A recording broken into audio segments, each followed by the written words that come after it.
Tiga. Assalamualaikum. Waalaikumsalam warahmatullahi wabarakatuh. Gimana kabarnya siang hari ini? Sehat. Sebelum memulai pembelajaran kita pada hari ini, mari kita bersama-sama membacakan doa di dalam hatinya masing-masing agar apa yang kita lakukan pada hari ini mendapatkan ridha dari Allah Subhanahu wa taala. Berdoa dimulai.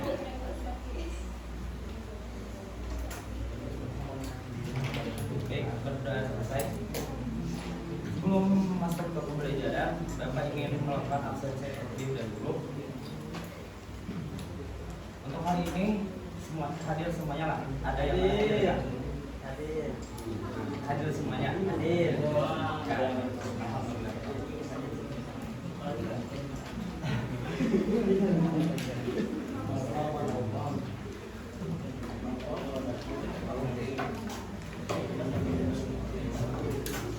Baik, Bapak berdiri jelas sama saya nyaman. Kita makan lah tadi sebelum bentar lagi.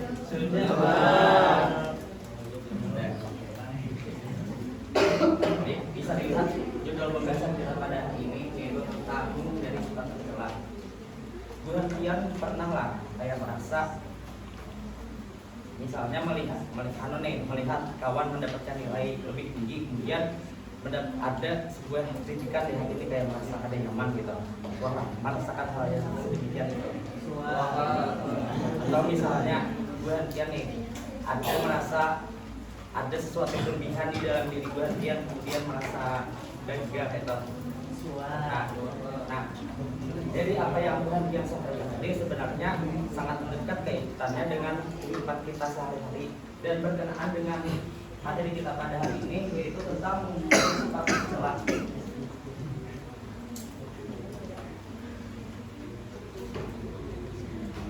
Sebelum masuk ke materi, Bapak ingin menyampaikan tujuan pembelajaran kita pada hari ini. Yang pertama ada memahami sifat tercela, kemudian mengetahui macam-macamnya, dan yang ketiga memahami dampak daripada sifat tercela itu, dan kemudian bagaimana nantinya kita cara menghindari sifat tercela itu. Baik, yang pertama ada pengertian sifat tercela. Dalam Islam, akhlak merupakan salah satu hal yang paling penting karena apabila akhlak kita baik, maka akan cenderung selalu membawa kita kepada kebaikan, dan sebaliknya apabila akhlak kita buruk, maka akan selalu membawa kita pada arah yang buruk dan harus kita hindari akhlak tercela. Seperti yang di layar ini, pengertian akhlak tercela adalah sifat buruk yang tidak disukai oleh Allah Subhanahu wa taala dan dapat merugikan diri sendiri maupun orang lain. Jadi sifat tercela itu tidak hanya rugi untuk orang lain saja, tetapi bagi diri kita seorang. Dalam kehidupan sosial, orang yang akhlaknya baik tentu akan memiliki teman yang banyak. Dan sebaliknya apabila orang yang akhlaknya ada baik, maka kita nih merasa ada nyaman galau apa kawan gitu terhadap orang yang memiliki akhlak yang ada baik tadi. Ya, gitu. Nah, adapun pada hari ini kita ada membahas 5 terkait dengan akhlak tercela yang akan kita bahas pada hari ini. Yang pertama ada hub ad-dunya. Hub ad-dunya itu adalah sikap terlalu mencintai dunia seperti harta, jabatan atau kesenangan sampai melupakan akhirat. Ada yang contohnya bisa lah banyak yang sebutkan kayak misalnya mencintai dunia secara berlebihan.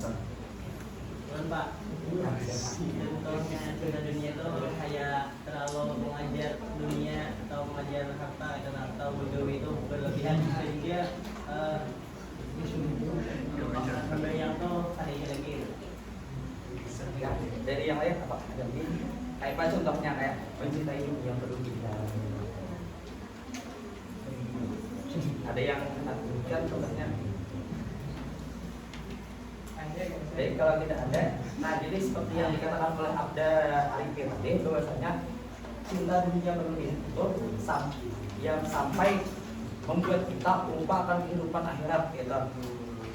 Jadi sebenarnya kita boleh mengejar dunia, tapi dalam artian jangan sampai kita melupakan akhirat. Kita dalam beribadah pun sebenarnya kita memerlukan dunia, gitu. Misalnya untuk beribadah kita perlu pakaian, yang mana pakaian itu kita beli dengan uang. Kemudian untuk beribadah juga kita memerlukan tenaga, dan supaya dapat tenaga kita memerlukan makan. Nah, kalau kita tidak bekerja, bagaimana kita makan? Dan kalau kita tidak makan, bagaimana kita bertenaga dan bagaimana kita beribadah? Gitu. Jadi sebenarnya kita memerlukan dunia juga untuk akhirat. Ada sebuah kalimat yang mengatakan begini: bekerjalah kamu seakan-akan kamu hidup selamanya, dan beribadahlah kamu seakan-akan kamu mati esok hari. Nah, dari kalimat tersebut dapat kita ambil kesimpulan bahwasanya supaya kita itu dalam bekerja kada malas-malasan. Jadi seakan-akan kita tuh hidup selamanya, dan ketika kita tuh yang ini aja hidup itu otomatis kita tuh ada sebuah peningkatan. Dan jangan sampai sebab kita terlalu mengejar dunia dan kita melupakan akhirat. Jadi ketika beribadah kita mengingat seakan-akan esok hari akan meninggal. Nah, dan biasanya yang menyebabkan cinta dunia itu biasanya orang yang menganggap bahwasanya dunia itu tujuan utama dan menganggap akhirat dia sampai melupakan akhirat, gitu. Menganggap dunia ini dia selama-lamanya. Itu yang dapat menyebabkan orang cinta dunia. Bagaimana cara kita menghindarinya? Cara kita menghindarinya adalah dengan yang banyak mengingat kematian, bahwasanya kita hidup di dunia ini sementara saja dan akan ada lagi hidup setelah ini. Lanjut yang kedua ada hasad atau iri dengki. Hasad adalah perasaan tidak suka melihat orang lain mendapatkan nikmat, bahkan berharap itu hilang. Contohnya kayak ada yang tak menyebutkan ini.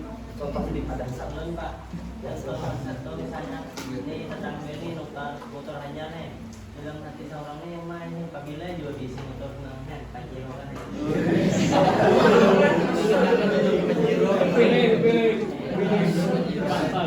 ada lagi yang menyebutkan contoh hasad. Kayak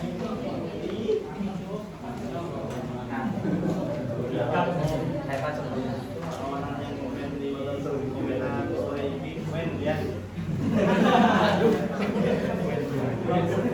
nah ini ya, betul apa yang dikatakan oleh Bu Hantiati, salah satu di antara contohnya gitu.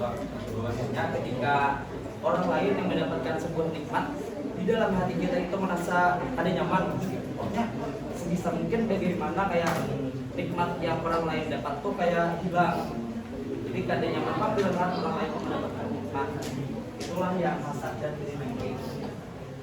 Dan penyebab hasad iri dengki ini sebenarnya ada dua. Yang pertama itu karena adanya rasa permusuhan. Kemudian yang kedua adanya rasa diri yang menganggap bahwasanya diri sendiri itu rasa pamerik. Itulah yang menyebabkan adanya hasad iri dengki.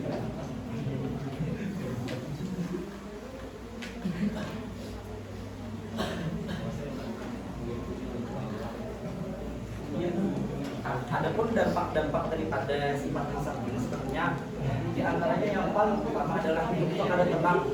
Jadi kalau semisal orang dapat kenikmatan yang ada tenang, itu ada bakalan tenang orang yang di dalamnya itu terdapat sifat hasad ini, ada bakalan tenang ini.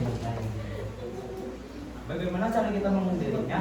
Cara kita menghindarinya itu kalau prasangka baik saja dengan Allah, ya. Bahwasanya rezeki itu sudah ada yang mengatur, sehingga kita ada merasa hasad itu ketika orang lain itu mendapatkan nikmat. Kemudian ujub ini adalah bangga diri berlebihan. Jadi dengan kerjaan itu diri sendiri itu dan tampangnya dari itu bahwa semua itu berasal dari Allah. Jadi membanggakan diri secara berlebihan. Contohnya apa ada yang contoh ujub yang membanggakan diri secara berlebihan. Contoh ujub itu yang bisa kita ketahui misalnya seorang ini malimnya gitu nah, atau disangka orang malimnya nah itu bisa jadi ujub atau bisa berbagian diri gitu. Ya, nah, itu tadi salah satu contoh ujub yaitu membanggakan diri, menganggap bahwasanya diri ini paling baik dan lupa bahwasanya itu sebenarnya dari Allah. Itu yang ujub tadi. Sebenarnya bagaimana cara kita menghindari supaya tidak menghindari sifat diri ini? Yaitu tentu dengan mengingat bahwasanya apa yang ada di dalam diri kita punya sesuatu, apalagi itu sesuatu yang kelebihan, itu ingatlah bahwasanya itu merupakan dari Allah Subhanahu wa taala.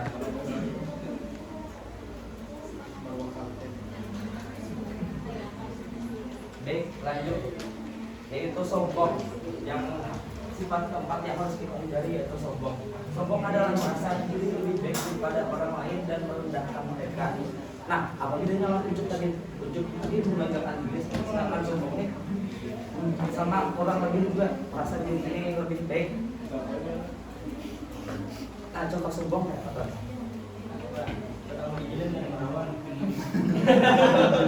Sombong kan? Ada lagi yang nah, baik, kita jelaskan dulu yang antara ujub dan sombong tadi. Nah, ujub tadi adalah membanggakan diri sendiri, sedangkan sombong ini membanggakan diri cuman dengan membandingkan diri sendiri dengan orang lain. Nah, jadi bedanya adalah ujub itu ya tidak bergantung pada orang lain gitu. Jadi intinya menganggap dirinya lebih baik tanpa membandingkan, maksudnya ya aku nih sudah paling baik gitu. Nah, sedangkan sombong ini perlu perbandingan, misalnya menganggap oh ini misalnya tidak lebih baik daripada aku. Nah, itu yang sombong tadi. Dan daripada sifat ujub tadi dapat melahirkan sombong. Jadi sebenarnya sombong ini anaknya daripada ujub. Jadi ujub tadi akarnya dia membanggakan diri sebagai kelebihan tadi, kemudian akhirnya telah sombong, sifat sombong tadi.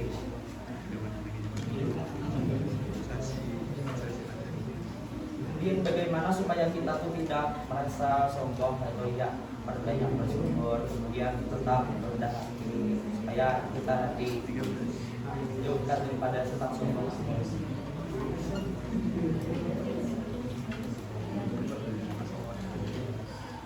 Kemudian sifat yang kelima ada ria atau pamer amal. Ria adalah melakukan kebaikan bukan karena Allah, tetapi agar dilihat dan dipuji oleh orang lain. Contohnya kayak Pak.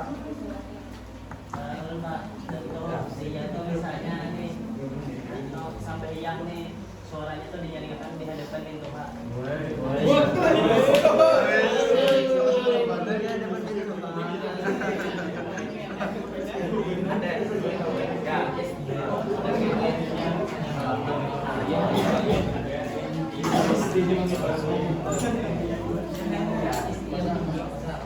Hanya contoh yang disampaikan oleh tadi sudah sempat, yang namanya ini ada di hati ini dan kita tidak tahu apakah orang lain itu orang ini ya atau tidak bedanya.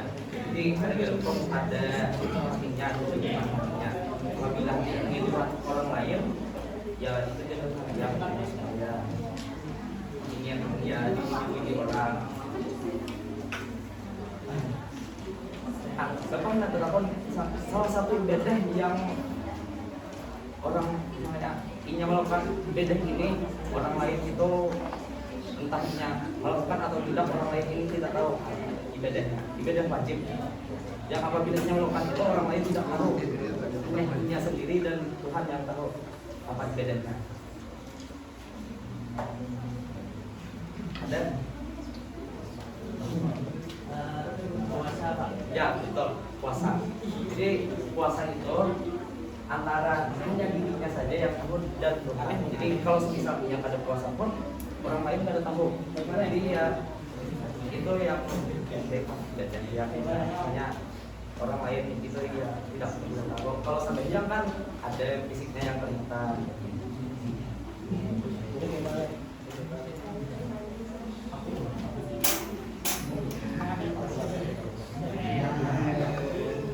Tapi kalau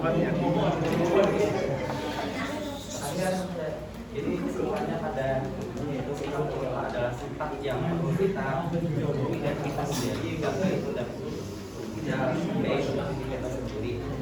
Baik, karena waktu kita sudah habis, apa kita sampai di sini kita bacakan alhamdulillah.